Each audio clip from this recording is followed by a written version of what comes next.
अदम बर्दाश्त कब होती है, कैसी होती है? सब्र आप याद रखिएगा एक बिहेवियर साइकोलॉजिकल बिहेवियर है। जो माँ बच्चे को सिखा देगी बच्चा वो सीख लेगा। बच्चा एक खाली कैसेट होता है रेहान। फीमेल भी नहीं करती, मेल्स भी नहीं करते, उन्हें फ़ौरन रिजल्ट्स चाहिए। मेरी शादी हुई है, कल को मैंने जैसा सोचा था ये वैसा नहीं निकला तो फारिग। आपके मुताबिक दोनों साइड से अदम बर्दाश्त है जो तलाक तक नौबत ले आते हैं? जी बिल्कुल। 4 दिन की ज़िंदगी है, 2 दिन आपके हक़ में है तो गरूर ना करें, 2 दिन आपके हक़ में नहीं है तो उदास ना हो, मायूसी का शिकार मत हो, सब्र करें। रेड लाइट क्रॉस नहीं करनी। रेड लाइट हमारे एहसासात की है, रेड लाइट हमारे जज्बात की है, रेड लाइट हमारे रिश्तों की है, रेड लाइट हमारे मियाँ बीवी के रिलेशनशिप की, बच्चा माँ बीवी उस्ताद student traffic. Red light cross करने का मतलब सिर्फ एक्सीडेंट और मौत।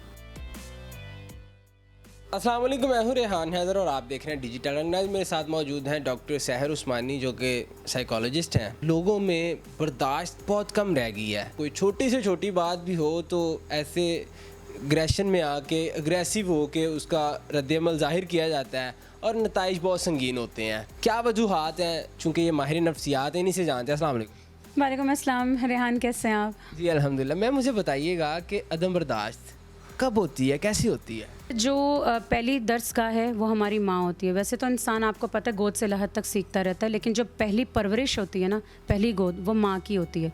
जो माँ बच्चे को सिखा देगी बच्चा वो सीख लेगा। बच्चा एक खाली कैसेट होता है रेहान, आप उसमें कुछ भी भरते जाएं वो वही कैसेट पूरी ज़िंदगी रोटेशन पे चलती रहेगी। आपको पता है पुराने वक्तों में हम जब छोटे थे बचपन में हम देखते थे 2 साइड्स होती थी, साइड ए और साइड बी। आप इस साइड ए में जो भर देंगे वही बजेगा।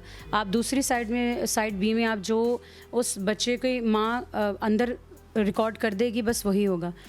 सब्र एक ऐसी चीज़ है जो लम्हा ब लम्हा माँ स्टेप बाय स्टेप पहले 10 से 12 साल अगर बच्चे को दे दे तो मैं गारंटी से कह सकती हूँ कि अगली ज़िंदगी के, जैसे कहते हैं ना कि माँ के दूध की जो 2 से 2.5 साल की उम्र है वो 40 साल तक इंसान के काम रहती है। कुरान पाक में जैसे अल्लाह ताला ने कहा, बिल्कुल एक जर्नल सी बात है, ये बिल्कुल वैसा ही है।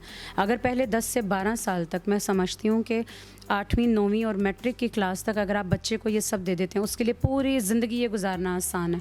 अगर हम उसको ये सब्र की तलकीन पहले, क्योंकि सब्र आप याद रखिएगा एक बिहेवियर साइकोलॉजिकल बिहेवियर है। अगर सब्र नहीं आएगा, पेशेंट नहीं आएगा, आपने मुझे थप्पड़ मारा, मैंने आपको मारा, फिर आपने मुझे मारा, फिर मैंने आपको मारा, it's not the solution. Means हम दोनों पागल हैं। It's not the solution of थप्पड़ ना। या तो मैं आपसे वजह पूछूं, फिर मैं आपसे, अगर तो आप मेरे बहुत अच्छे दोस्त हैं, फिर मैं आपसे वजह पूछूं, फिर मैं आपसे ये पूछूं कि आपने मुझे थप्पड़ क्यों मारा, फिर हम उस वजह को ख़त्म करें। एक्चुअली मैं आपको बताना चाह रही हूँ दैट्स द पॉइंट। साइकोलॉजी में या आप कह लो कि इस फील्ड में साइकोलॉजिस्ट उस वजह को ख़त्म करते हैं जिस वजह से वो बिहेवियर हो रहा होता है। क्या रिजल्ट्स आ सकते हैं? बिल्कुल हो सकते हैं। सबसे संगीन सुसाइड है, मर्डर है, रेप है।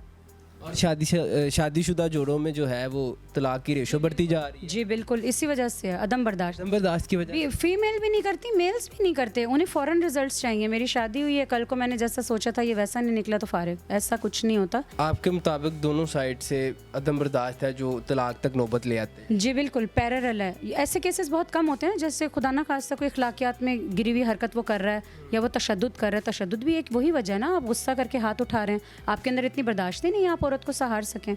मर्द को तो अल्लाह ताला ने बाज़र्फ बनाया ना, तो उसको तो चाहिए वो एक दरख्त की तरह हो जिसमें मीठे फल लगते हैं। औरत जब चाहे इसको तोड़ के खा ले। जब आपके खुद के अंदर बर्दाश्त नहीं है और आप हर बात पे हिट करते हैं, तुम ऐसी हो, तुम ऐसी हो, तुम ऐसी हो, तुम मेरे घर वालों के म्यार पे पूरे नहीं, तो नहीं, वो घर वालों को तो सेटिस्फाइड करने आई नहीं थी, वो तो आपको सेटिस्फाइड करने आई थी। और आपको पता है कि ये बहुत बड़ा हमारे माशरे में अलमिया भी है कि आप बीवी तो ले आते हैं, आप अपने साथ नहीं रखते, आप उसको खुश नहीं रखते, आप पिछलों को समझते हैं कि हम उसको खुश रखें। सबको बैलेंस रखें। ज़रूरी नहीं है कि आप माँ की सुने तो बीवी की ना सुने, ज़रूरी नहीं है कि आप बीवी की सुने माँ की ना सुने। तो यही वो बात है कि आप बर्दाश्त के साथ सबको बैलेंस लेकर चलें। और जहाँ आपको लगता है कि बात मतलब पानी सर से गुजर गया से तजावुज़ कर रही है, तजावुज़ कर गई है, तो आप बुज़ुर्गों को बिठा के तो मशावरत कर लें, मसाले हथ निकालें। कैसे सब्र कैसे आएगा इस जनरेशन में? कैसे ये सब्र करेंगे? अगर मुझे एक चीज़ पता लगी, अच्छा मैं आपको बताऊं, ये आपका सवाल भी बहुत अच्छा है और आपका इसका जवाब सुन के भी आपको बहुत मज़ा आएगा। इतनी सी बात है कि जो बात मेरे मिजाज के ख़िलाफ़ हो रही है उसमें ठहर जाऊं। 4 दिन की ज़िंदगी है, 2 दिन आपके हक़ में है तो गरूर ना करें, 2 दिन आपके हक़ में नहीं है तो उदास ना हो, मायूसी का शिकार मत हो, सब्र करें। और सब्र का मतलब ये है, आसान वर्ड्स में मैं आपको बता रही हूँ, वो चीज़ जो मेरी पसंद की, मेरे मिजाज की और मेरे मुताबिक नहीं हो रही, वो चाहे बंदा है, सिचुएशन है, जॉब है, चुपचाप करते रहें और अल्लाह पे डोरी छोड़ दें। कुछ अरसे बाद आप खुद देखेंगे वो चीज़, परेशानी है तो ख़त्म हो गई है, इशू था तो सोल्यूशन निकल आया है, कोई प्रॉब्लम थी तो वो हल हो गया, guaranteed. As a clinical and forensic psychologist आपके पास बहुत से केसेस आते होंगे, तो इस तरह के भी आते हैं जिनको बिल्कुल सब्र करने की आदत नहीं होती, किस तरह से ट्रीट करती हैं?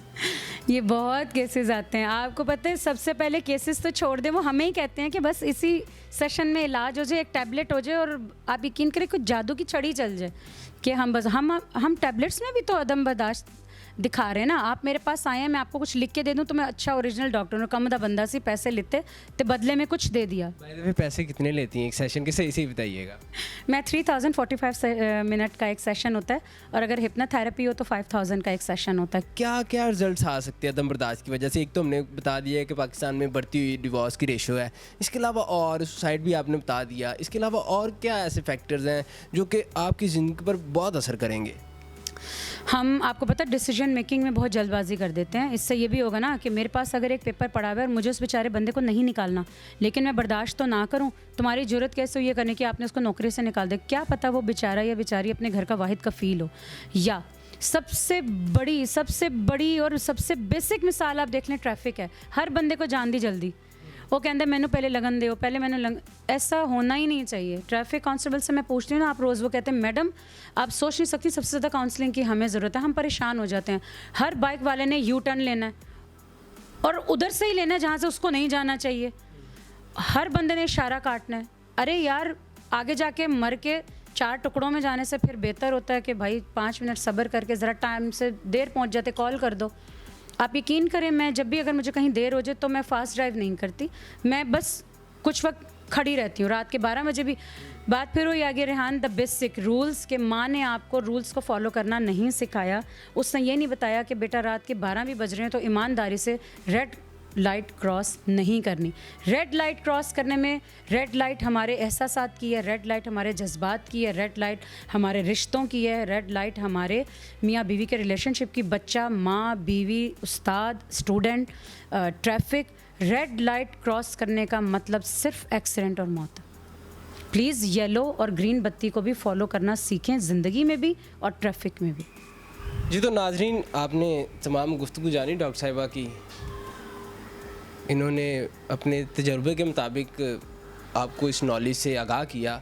अपनी राय से कमेंट सेक्शन में ज़रूर आगाह कीजिएगा, और अगर आप इनसे कुछ काउंसलिंग करवाना चाहते हैं तो इनका नंबर भी आपको स्क्रीन पर मिल जाएगा, रब्ता कीजिएगा। अपने मेज़बान को दीजिएगा इजाज़त। अल्लाह हाफिज़।